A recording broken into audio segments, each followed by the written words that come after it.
Hello, y'all. Welcome to Bamm Raw TV. I'm Bamm, aka the 411 Giant. Now, this episode is about James Coonan.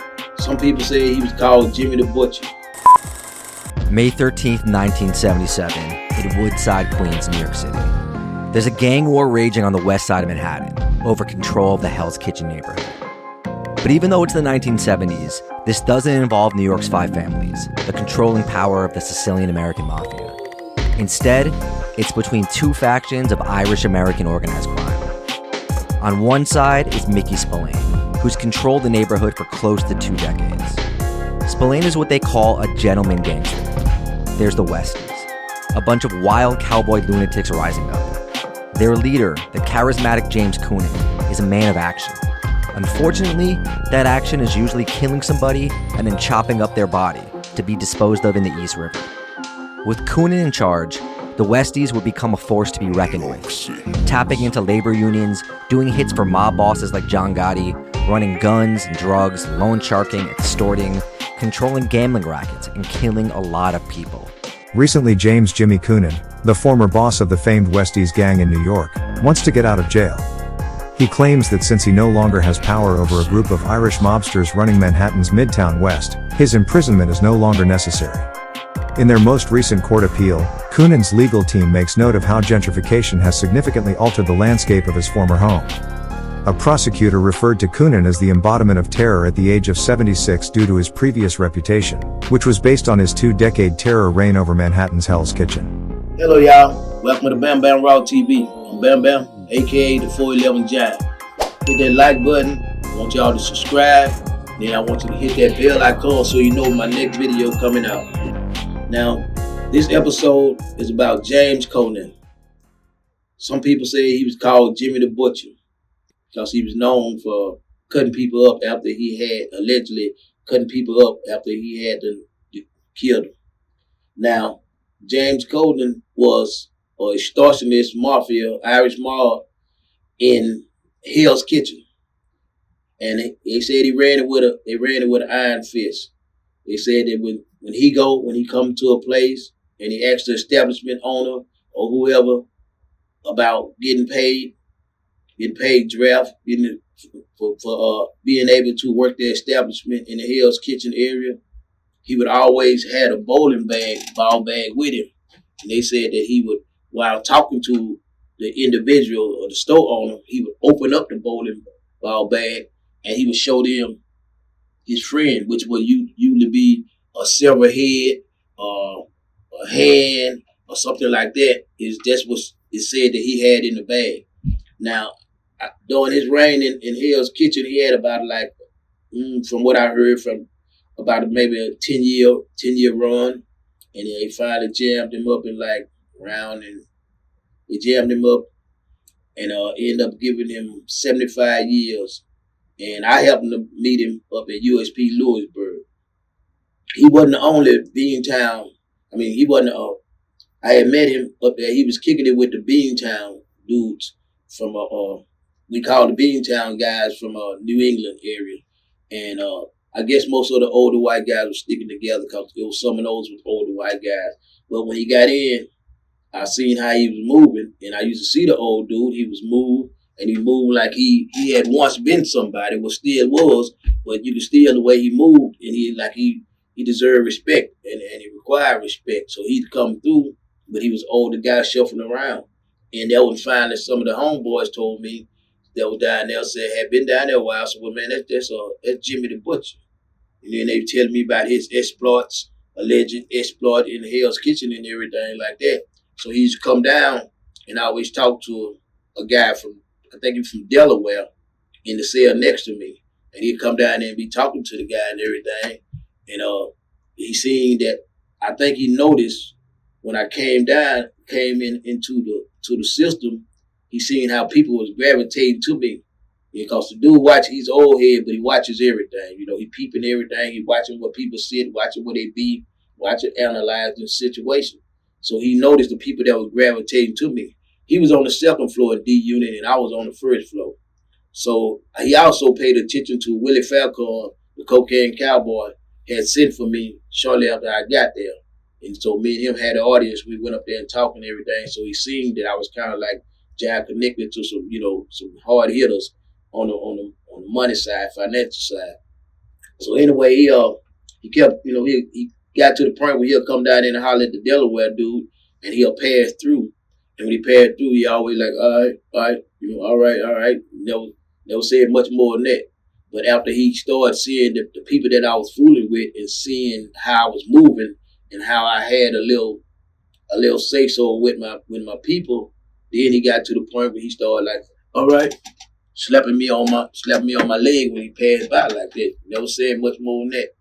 So anyway, a situation happened in which he went to the DC guys about a black guy that was coming in their TV room, and he was a mental patient, and he was just being disruptive, being disrespectful, and they were like, hey man, who this guy?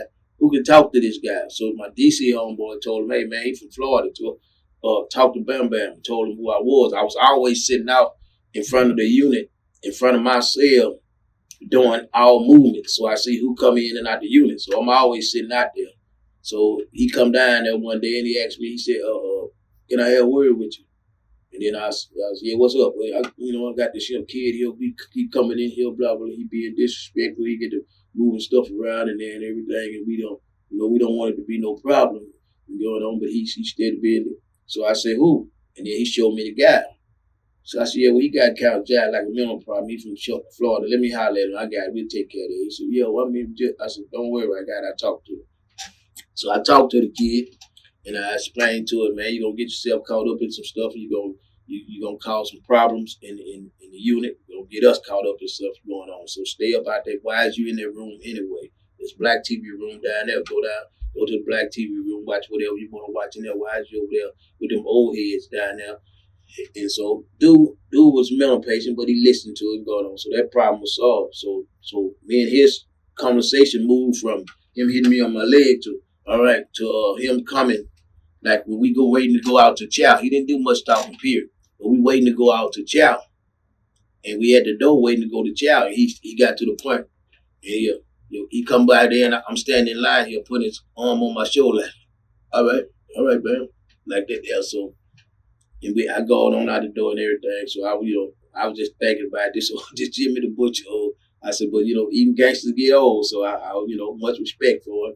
So an incident where he came to was a dude from DC, white guy, dirty white boy, owed him some money, and he seen the dirty white boy actually buying something from my neighbor, and so he came to my neighbor like, hey man, that dude just spent money with you and he owed me. So the dude sit there and he said, yeah man, going on. So he called the dude in the cell. He called the white guy in the cell, and the white guy, I could hear him. They kind of raised their voice for a few minutes, then that's all you heard was them going at it. Now the dude from DC, according to what he told me, because me and him ended up being in USP Hazleton later on, good dude. He actually, the white guy had the knife, which he been known for carrying it. He was a dirty white boy. He was known for calling himself being pretty bad at it. So he said something. The homeboy from DC is kind of like mild tempered, but his body work. So anyway, he tells me he knocks the dude he told him to do about his money. He said the white guy reaching for the knife and blah blah. So he knocked him out. So he took his knife and started stabbing him with his knife. Now the part I see was when the white guy was crawling, trying to get out. He was crawling out the door, trying to get to the police officer. So the dude grabbed him and drug him back and kept on stabbing them. By then, that's when the white guy come down named Dusty, dirty white boy. Now Dusty was in Leo Speed Leavenworth with me going on. He was down there basically starting some of the Italian guys down there. And I seen him putting his lip down on Louis and a couple of them. So anyway, he ran down there and seen the DC dude punishing his brother. So he looked, and then the dude looked up at him like that. He takes off running. So he takes off running back up the steps. And he take off running up the steps and going on. By then, the police come out there and they see all the dude make it to the police office. So the police, they shut down everything out there, shut it down and going on. So now I'm telling dudes, I already said them, the white dude Dusty, the DWB, see him going back up there. I said, man, that dude left his people right there, man, to die. I said, man, I said, DWBs ain't gonna go much for that. He ended up getting punished later on when he made it to another spot. The DWB punished him because I didn't figure they was gonna go for that. Because like I said, they got some hard hitters too. They got some go hard every car, the white car, the black car, all of them. So they actually took care of their business. But now we was on lockdown. So the DC guys is like, hold on, man, this him, we ain't finna let this him happen. This him, we got to shut it down. They got to go. So the DC guys, they made a move and they like, boom, y'all got to go. Let's do it right now. So they went out. They basically went up top. And when they went out to go up top, a lieutenant, known to be racially inclined, he come back with them. He tell them, y'all ain't going nowhere. We got a homeboy from Baltimore. J-Rock was actually coming inside from the kitchen. And so he's sitting there, he hears him. He hears the lieutenant tell him, who? DC guys said, y'all got to go where? Y'all ain't going no goddamn well. So he get the guns and the ammunition, and he come back and he bring them. Now, I was in there when he bring them in. He bring them in, like the 7 of them that was ran out. They came in, and he printed a little homie from DC. And when he did that there, the white guy went at it, but he grabbed a mop wrangler and started whacking away. So that's when the lieutenant started shooting all us. He started shooting all us and everything. But anyway, they locked us down. Bam, they locked us down. So now with James Coonan, Jim the Butcher come in there, they was going to every white Italian group asking for aid and assistance against the DC guys and everything. And so they was going to these different people going on. Willie Falcon is actually got snitched on by one of them because he would not aid and assist them. So when he went to the hole, they ended up telling on Willie Falcon that he had a phone in the wall and that he was having dope here and there and going on like that. So they came up and scooped Willie Falcon. That's how he got scooped up from USP Lewisburg. But during that time, when the heat was on and they was trying to open it back up and give the white guys a chance to get off, and DC dudes, like they was ready for it. James Coonan come down there. He was talking to my man Nut from DC, and nothing right there with Nut and Marquise them. So he come down there and he said, hey, those guys, we ain't got nothing to do with that. Those guys going around trying to get us involved in this stuff. We don't want no part of that going on. That ain't got nothing to do with that's going on. If a fucking guy owed the guy, he's supposed to fucking pay the guy. He already know what's going on. But that's the most I had ever heard him talk. He said, we ain't got nothing to do with that there. My people. And then he walked on out. He had like about four old white dudes with him going on. He walked on out like that. And so, and I said, okay, I pretty much respect that. But the DWBs was going around and they was trying to involve everybody, man, because like I said, a lot of people are afraid of some of the DC men and stuff, so they were trying to get a party up against them, but it didn't work. And so now that's my little brief time with James Coonan. If you look him up, some said they called him Jimmy the Butcher and everything, but it was very, very brief. But I just had to mention him going on because I mentioned a Whitey Bulger, one who people didn't care too much about. So this is supposed to be a solid man. And hopefully he out now, or he'll be getting out soon. All right. Much love. Hit that like, subscribe button, hit that bell icon.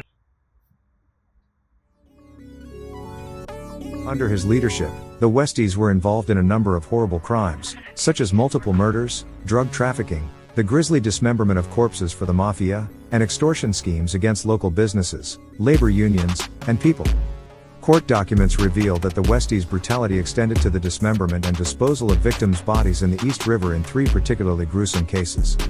Additionally, the gang had connections as contract killers for the Gambino organized crime family, led at the time by Big Paul Castellano until his assassination in 1985 on orders from emerging figure John Gotti. between 60 to 100, becoming infamous for dismembering their victims thanks to a member who trained as a butcher while in prison. Coonan is fond of saying, "No corpus delicti, no investigation." Latin for no face, no case. And Coonan's right-hand man, a baby-faced, diagnosed paranoid schizophrenic Vietnam vet with substance abuse problems by the name of Mickey Featherstone, might even be more unhinged. The infamous Westies Irish mob, the roots of the Irish gang known as the Westies, were planted in the center of New York City's Hell's Kitchen neighborhood. This infamous criminal group rose to prominence in the 1960s after emerging from the seedy west side of Manhattan.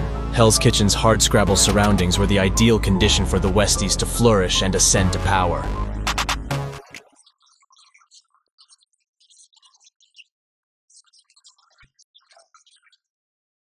Coonan formed an alliance with DeMio following an agreement between the two parties. The plan involved eliminating Spillane, after which DeMio's crew would collaborate with his successor.